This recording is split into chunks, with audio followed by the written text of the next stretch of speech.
What is up, everybody? My name is James D. Fiore, and this is Blackballed.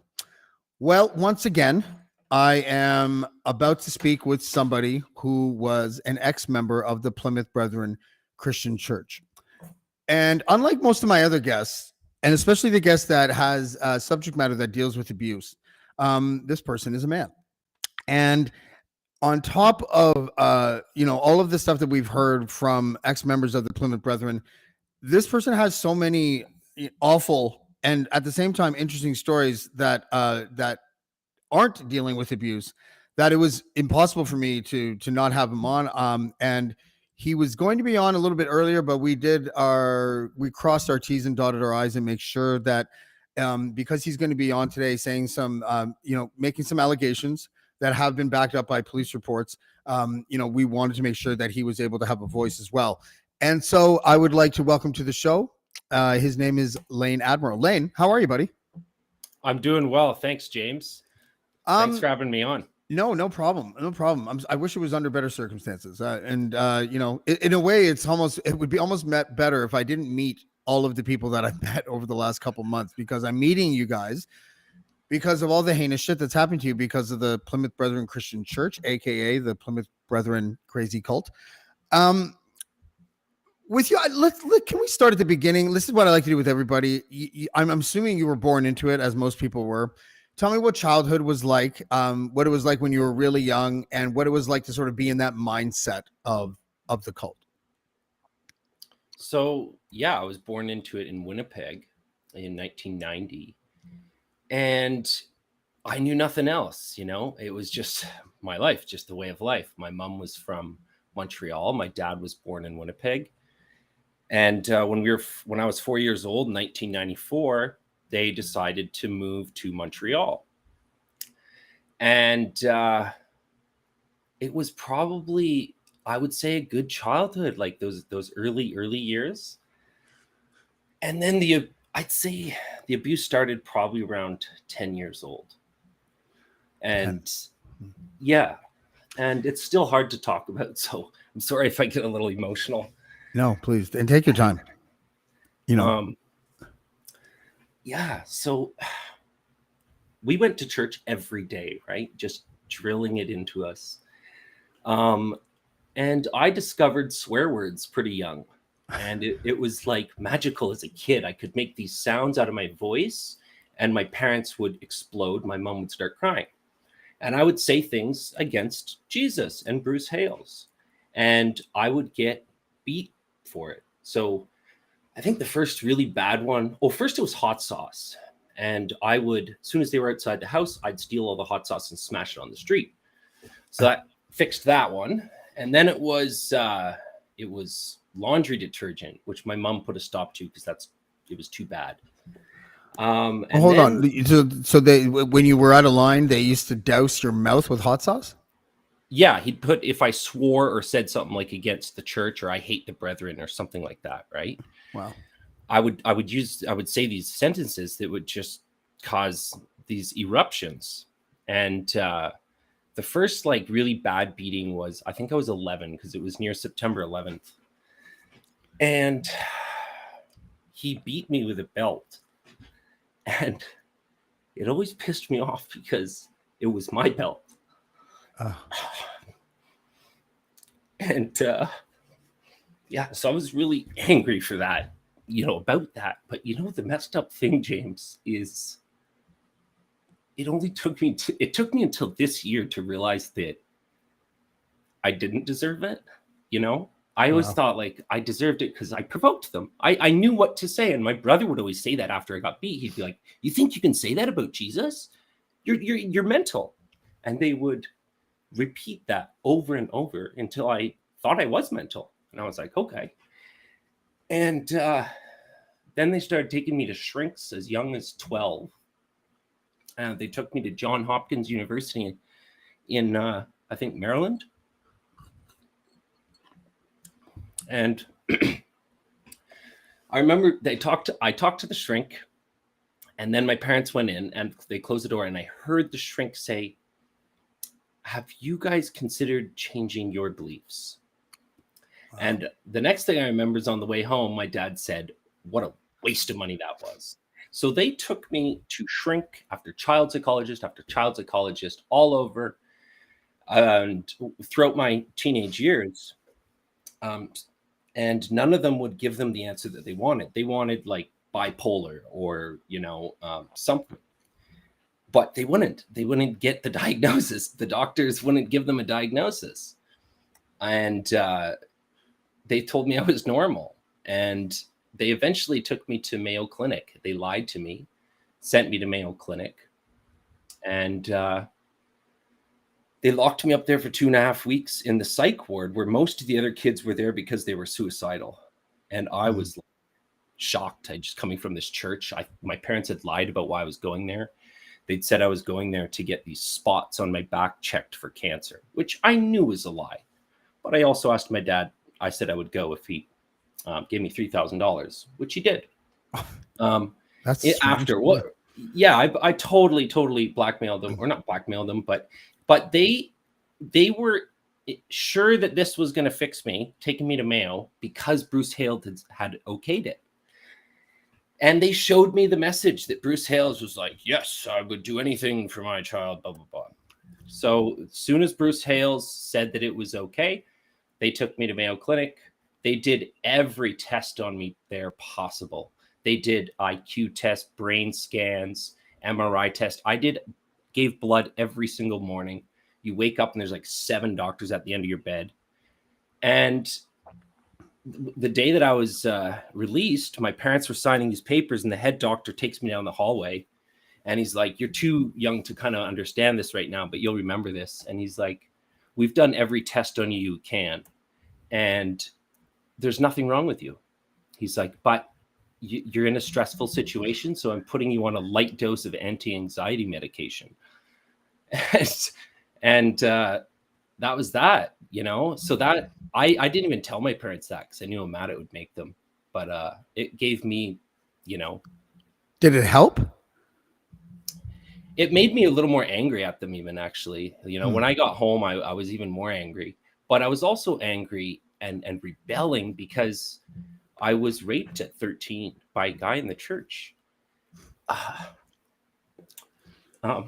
So he bought me beer and got me drunk at one of these Sunday lunches. And then he bought a porn mag, right? So we go to these, he says he has to show it to me in the woods near my house. And, then he tries to rape me. And it's okay, man. Sorry. I know. Listen, you take your time, and you can change the subject anytime you want, brother. No, okay. No, it's all right. I'll get through it. My brother came out, and he was yelling. He was looking for me because we had to go back to church. And so he stopped, and I, pulled up my pants. I ran out, and that fucked me up for a long time. It was bad. And I never told anyone for a while, but I did tell my dad when I was 18, after I'd been confined. Shut up, that, the term. Mm-hmm. And they offered, they were very upset, but they offered to send me to a Brethren psychologist in Cleveland, Ohio. Like, yeah, right. Yeah. My flag was like, no. And then at 15, a woman in the church, I'll name her because I named her in police report, Bonnie Bowie. She was married to my first cousin. She convinced me to have sex with her when I was 15. And, it was consensual, but that messed me up too, like I didn't know what to think about sex after that. Like, I was just like, okay, do people just use each other for sex, I guess? So we had sex 4 times.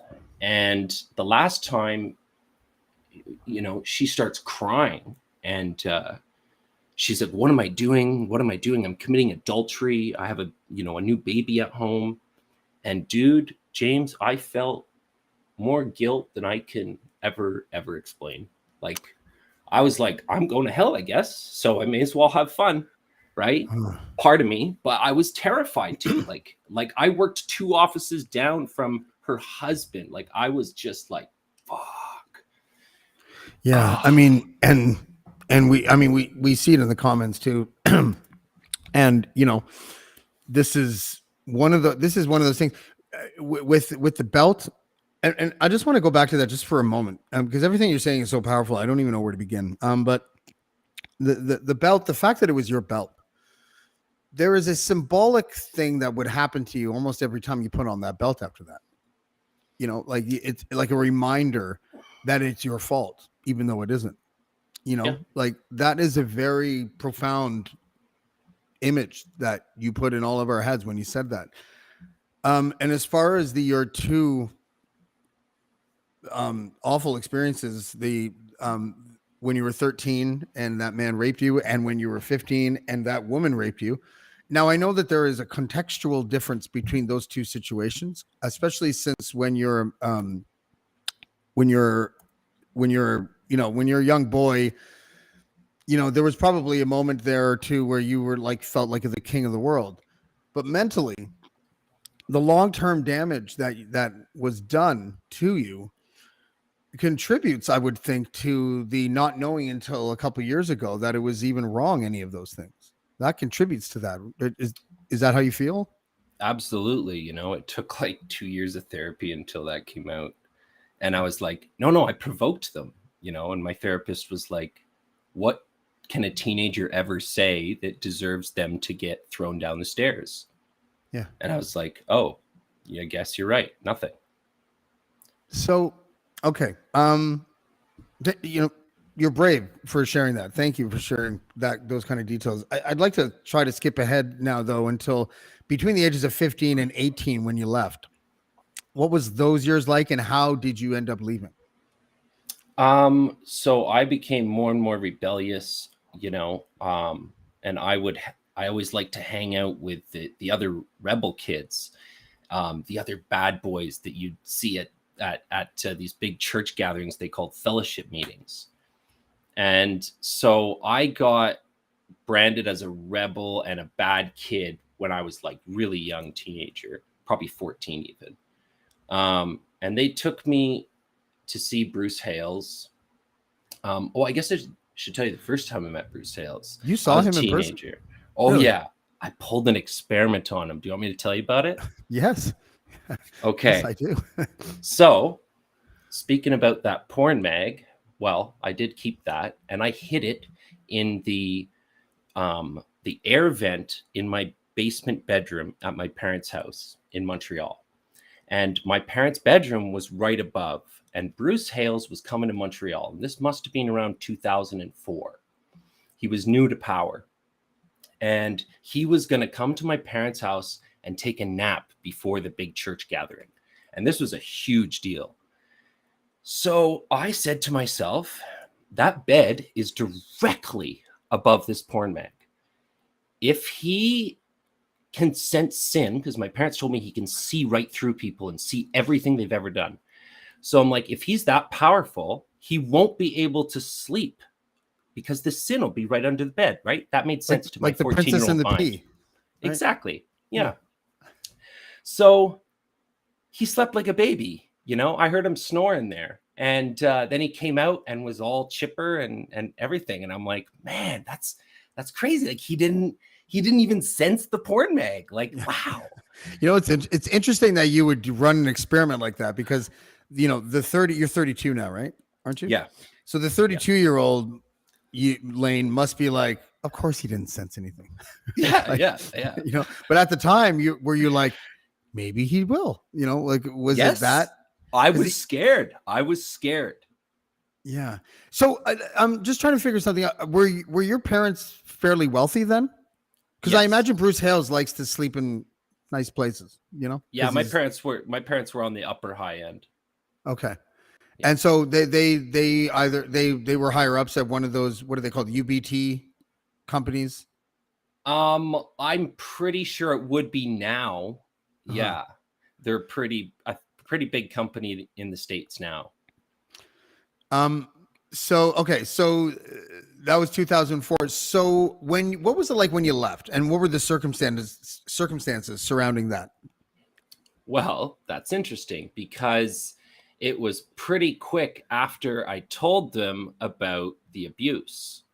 So there's the two stages of confinement. So they first confined me, and the reasons that they used was because I was in a brethren within the brethren. So that doesn't make sense. They said basically they were trying to say that I was part of a gang that was going to all leave and we were bad kids, right? And then they said because I wasn't coming to church and because I was going to bars. And I was like, cool, thank you. I never want to come back. Bye now. And they kept visiting me and giving me priestly visits. And for the first bit, I would like put a blanket over my TV and leave a Bible out, pretend I'd been reading it, you know. And then I finally was like, no, I'm going to tell them. So I told them, I told my uncle, Johnny Fossey, I told Derek Cowie and Randy Cowie that I'd had sex, that Bonnie Bow had convinced me to have sex there and started touching me and everything. And they were shocked and they were like, okay, we're going to look into this. And right after that, I told my dad, and my dad was shocked too. And he's like, oh, okay. And then they never talked to me about it ever again. And about a week or two later, I asked my dad, and he said, she denied it. So there's nothing that they can ever do. There's nothing more to do about it, Lane. That was it. Wow. Yeah, that's and unfortunately that seems to be the pattern with kids and young people that have abuse allegations, credible abuse allegations against elders in the church or older people in the church. It feels like oftentimes they leave not too long after that. They're either pushed away or they leave on their own accord because nothing happens. Yeah, I was yeah, go ahead. Sorry, I was then withdrawn from like not long after that, right? The official excommunication. And I was all of a sudden, when I'd been confined, my dad had allowed me to still work for his company. And I was in the office, right? And I would see people. I couldn't eat with anyone, of course. But when I was withdrawn from, my dad all of a sudden said, you can't come to the office anymore. We're going to bring all your stuff to your apartment, because he'd actually got me an apartment for the first year, which was nice of him. And but he didn't actually give me any work to do. So literally he just gave me a salary to sit in my apartment, because now I was excommunicated. I was no longer allowed to go into the office. So I don't think that's legal. Then I was his out. Company? Yeah. Those are called no-show jobs in the mafia. Yes, exactly. And I love all your references to Tony Soprano, because my dad doesn't know, but I made him drive to the house of Tony Soprano once when we were in New Jersey. Yeah. Oh, and really? Get a picture in front of it. Yeah, because I was in the basement watching Tony Soprano. He had no idea. That's so funny. So once I was kicked out, I was still trying to get in the military. But surprise, surprise, it's difficult to get into the military when your high school diploma is given by a cult, because the military guy just looked at it and he's like, where's your transcripts from the Ministry of Education? Let's go back a bit. So your education was a Brethren school that was not officially accredited by the province, correct? Exactly. And you didn't know that, even though they didn't teach you any science and stuff, right? Like I knew it was bad. I had a private teacher, thank goodness, and I'm still friends with him, Brian Warner. He's 85 years old and fit as a fiddle. Anyway, so I got some science and some education through him. But yeah, they just leave out science. Like, it's just ridiculous. And I remember asking Derek Cowie when it was close to graduation, because he was a trustee at the school. And I said, Derek, will my high school diploma be recognized?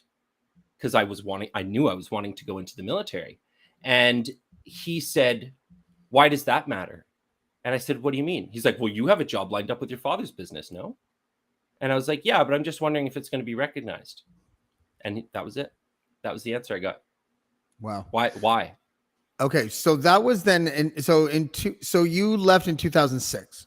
Is that right? 2008. 2008. Okay, I want to just jump a bit before that because I received this, and you guys are probably not going to be able to read it because the writing's so small. But let me see if I can do it for you. Hold on one second. Okay, now this is a memo from a Nebraska church locality. And it keeps on disappearing off my screen for some reason, which is really weird. We can see it. I can see it. Yeah, I can't. I can't. Okay. It's an urgent memo. It's dated January 26, 2005 to Canadian households from the North American Representation to Government Commission. Basically, it's just a brethren locality in Nebraska faxing this to Canadian localities. And the subject is same gender marriage bill.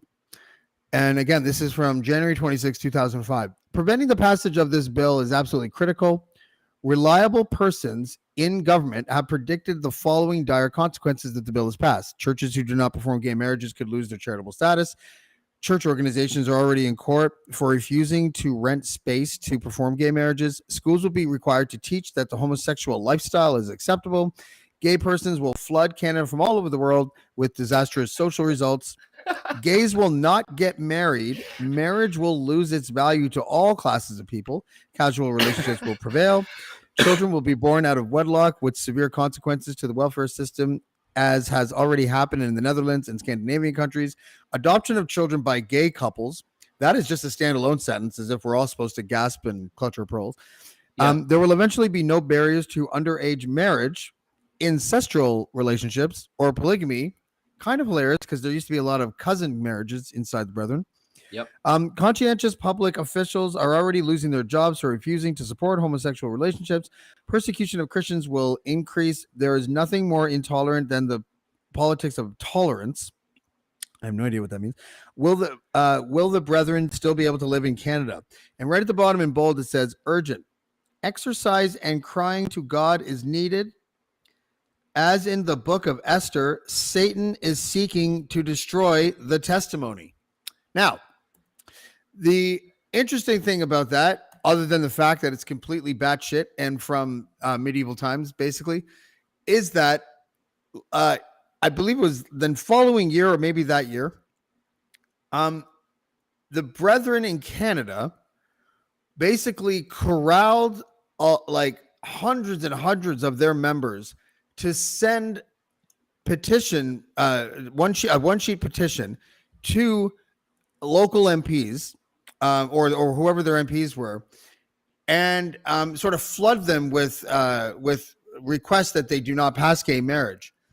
But more interesting than that is that the reason why it was a fraudulent petition is because you witnessed this firsthand, I believe, that like individuals would send dozens, maybe even 100 of these petition pages to their MPs and just would sign different names. Is that right? Yes. Can you expand on that story? Because that is fucking crazy. Absolutely. So I was an unknowing witness. I must have been, if this was in 2006, I would have been 16 years old. I remember the first time was at my uncle Gord McKinnon's business, and it was, I believe it was on the weekend, and they had tables lined up and printers printing off these letters, people signing them, and then I was tasked with stuffing the letter into the envelope. Then they'd be putting stamps on was another table, and that was the letter side, and I saw people put different signatures, everyone different signatures. Oh, this one, okay. And then they would pass the letter, someone would be signing, and then they'd pass the letters back and forth, right? So that no one was signing the same one over and over and over. And then at my father's business, another weekend, I believe, they were setting up phone booths and they were calling MPs all across Canada. My grandma was doing it, changing her voice, using different names. And I wanted to. I asked if I could, and it was like, no, you can't. It was too sensitive, and I was too much of a rebel. They also had, I think, daily vans that would leave from Montreal. We'd pack full of Brethren members, and I was allowed to go on these. And we would drive to Ottawa, and we would sit in Parliament across from the Conservatives, like in the bleachers, and be like, clap, clap, you know, we love you. I remember my grandma telling me that one of the Liberal MPs was a pedophile, and he came to give me a fist pump in the back chambers, and I freaked out. I was like, ah! You know, and he's like, he looks at me weird. He's like, what's wrong? And I think about it now, and I'm like, that was just absolute bullshit. You know what I mean? Like, they just made that up. Like, you know what I mean? It's just crap. Yeah. The pedophile was probably the guy driving the van to Ottawa, right? Exactly. Exactly. Yeah.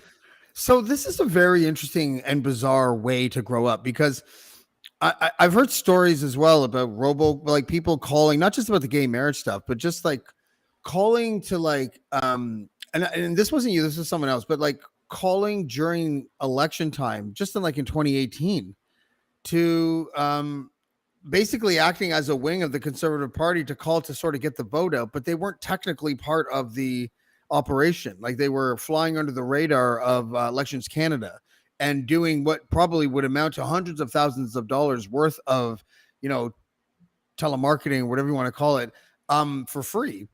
And then people would sign non-disclosure agreements so that they wouldn't be able to like talk about it afterwards, which is also ridiculous because you can't sign an NDA to protect something that's illegal.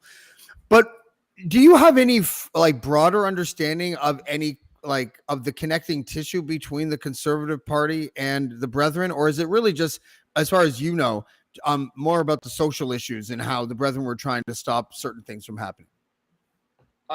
I watched the efforts as a kid, you know, and I was just watching, like, but I was helping because that was the movement. So for the church to be like, we don't get involved in politics publicly is hilarious, you know, because we were literally going out at night, renting trucks with big arms to put up conservative posters all over Montreal in an organized effort, you know. And just a friendly reminder of the lack of intermingling of Brethren in politics. This is Prime Minister Stephen Harper swearing his oath on a Plymouth Brethren Bible. This is the front row in 2011 when Stephen Harper won again. And that front row features Chuck Truon, Roy Taylor, Brad Mitchell, Ron Barnes, and Ralph Mooney, all higher ups in the Brethren. And, you know, no media in this country seems interested in this stuff, but now we're at least hearing it from somebody who is basically there in these boiler room operations to try to make sure that gay people can't be happy, right? Because Jesus might get mad or Bruce Hales might get mad, you know. Yeah, go ahead.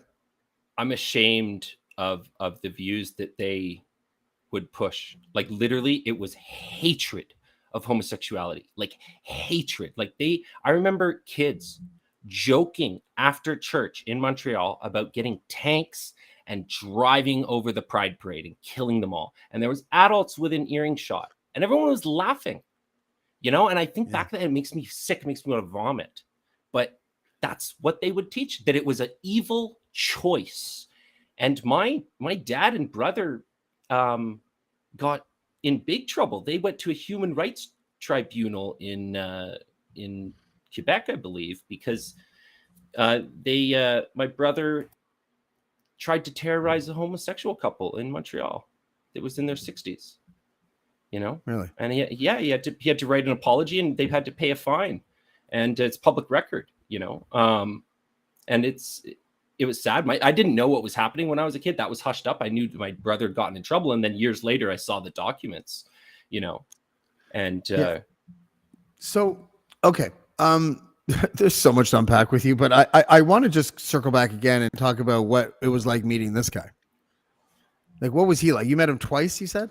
Yes. So then when I was such a bad boy that they sent me. Sorry, hold on. I should say, for the people that are listening and not watching, he met, Lane had met Bruce Hales, leader of the Plymouth Brethren cult, twice. Once he slept in the bedroom upstairs and was not able to sense the sin in the form of the pornography magazine that Lane had put into the event. But what was he like? Like, was it, I mean, it's okay to say that he was charismatic and stuff. Like, I'm just kind of curious what he was like in your eyes when you met him.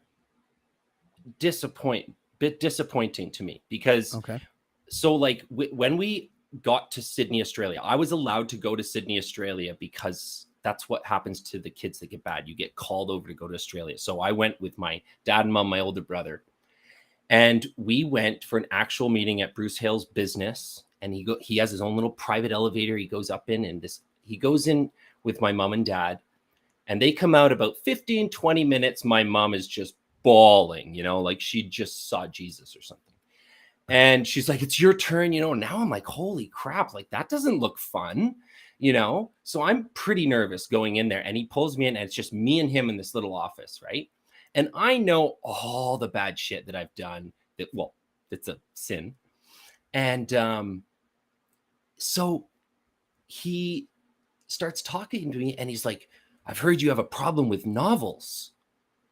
And in my head, I'm like, novels? That's what he thinks I'm into. Like, no, I'm into boobs and titties and music and movies and the military. Why does he think I'm into novels? He's like, you have a problem with novels. And then he's like, the devil will get ya.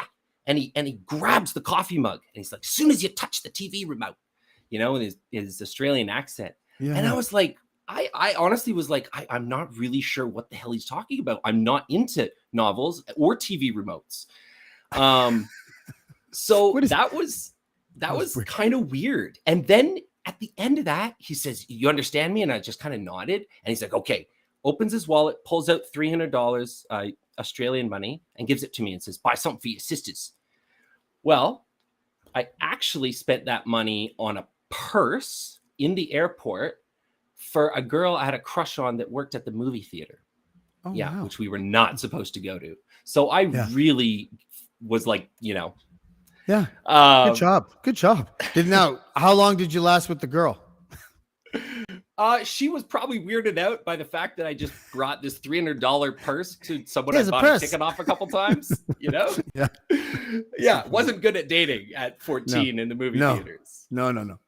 But I got a funny story for you because this one blows my mind, and it's about sin, right? And how ridiculous they think about this. So I remember as a kid, my mom was having this discussion. She'd been talking to someone in the UK, and this was quite serious. Like, this one, not a joke.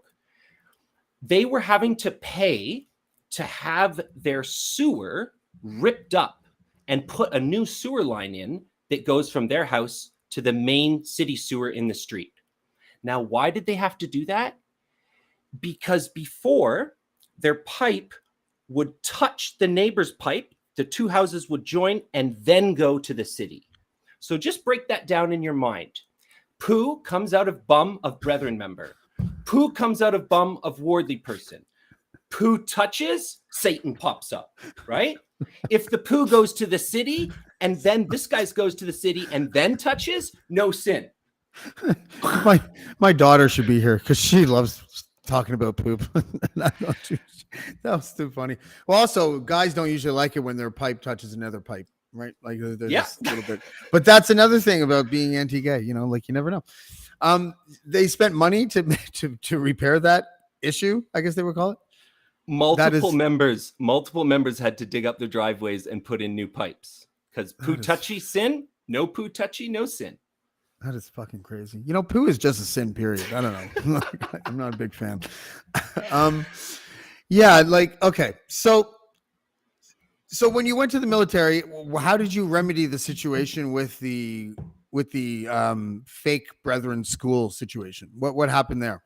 I had to write a GED. So basically a high school equivalency diploma. Okay. Right? So that took me a couple months, and then the military took a couple months because it's not like the Americans, like it takes time. Yeah. I followed my dream. Like ever since I was like 12, and I watched a movie, I think it was Tears of the Sun with Bruce Willis on a little laptop in my basement with one earplug in, because I had to hear if they were coming, I fell in love. I watched that movie like probably 50 times, and I was like, I want to be a soldier. Like I got to go to the military. And I did. And I've been in a little over 10 years, I think now. And I had a blast, man. Like I got some amazing adventures and by far some amazing people. Definitely. They became my family. What were you? Like, what was your rank and what was your, I don't know. So I don't even know how to ask the question. Were you a corporal? Were you like tech guy? I don't know. Like, Yeah. can you tell? I tried to, just for the record, I know almost nothing about the military. I did try to enter the military once as a poet because the Canadian government in around 2004, 2005 were allowing poets for the first time to join the military. I think That's since World War amazing. One. But they wouldn't let me go because even though you still had to do boot camp, which I was like, oh fuck, okay.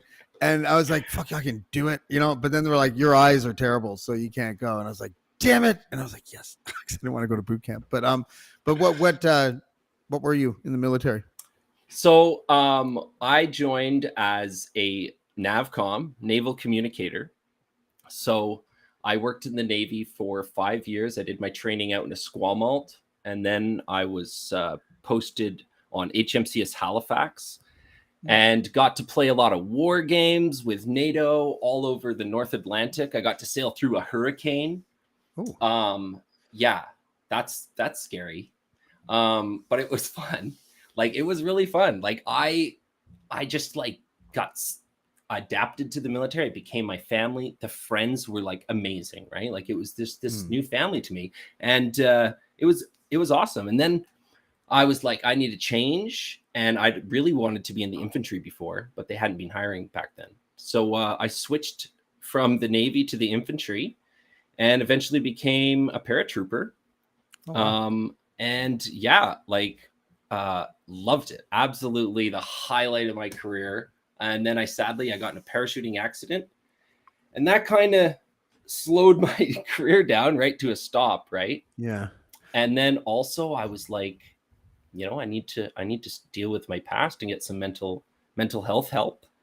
Yeah. And that's where I am now. And then Cheryl inspired me to come on here. Yeah, she's so brave, eh? Yeah. But dude, listen, don't let anyone ever take away anything from you, because what you went through when you were a kid, what you went through as far as your family dynamic, as far as that asshole when you were 13, as far as that lady when you were 15, as far as having to deal with the mom who was really like crying because she thought she saw Bruce. She looked at Bruce Hales like he was Jesus. Like, those are all pretty traumatic things. And then the bravery it takes to go into the military, and then the bravery it takes to become an infantry member, and then the bravery it takes to battle this mental health game that you are embarking on right now. Dude, if no one's told you this, like, you're a very courageous person, and I think that you should hold your head up high, and I'm glad Cheryl was able to inspire you. She's inspired me. She's inspired countless people. And you're part of this puzzle now. Like, you're part of this, like, I'm not going to use the word family because that's what cults say, but you know what I mean? Like, you're part of this, like, group of people who are kind of creating this collage of courage in order to try to make or hold accountable an organization that is just a disease. Like, it is an abusive system of control and corruption. And I think you coming forward and talking about this stuff is a great example of courage. So you should feel proud about yourself. I think so. Honestly. Thank you. Is there any I'm gonna start doing this a little bit more often. Is there any message? Because I would like to make this person famous. Bruce Hales, leader of the Plymouth Brethren Christian Church, aka the Crazy Cult. He is the present day deity. He is the Tony Soprano of the Plymouth Brethren, who receives envelopes full of cash. If there was some sort of message that you could send to this guy, what would you say to him? Oh, I would say, dear Brucey, if you want to harass ex-members and follow them and pull those kind of games, I'm your Antichrist. I'll be your Huckleberry. I was just going to say. And the only other message I would say would be to ex-members and to the people that are that listen to these, because I know they are. Mm-hmm. If you know about abuse, if you know about these crimes, don't be a coward. Don't be a coward. Tell the police. And I have a quote to help you along from the leader in 1961, JT Jr. said it's right to report fraud or crime to the authorities. So there you go. If you need your stuff to back you up, there it is. Yep. I'm sure he was just window dressing at the time, but nonetheless, that man. Listen, I thank you very much for joining us. I think what I liked about this interview was that it was emotional, but there was laughing in it too. I like that because it shows that I think you're well on your way to feeling normal again.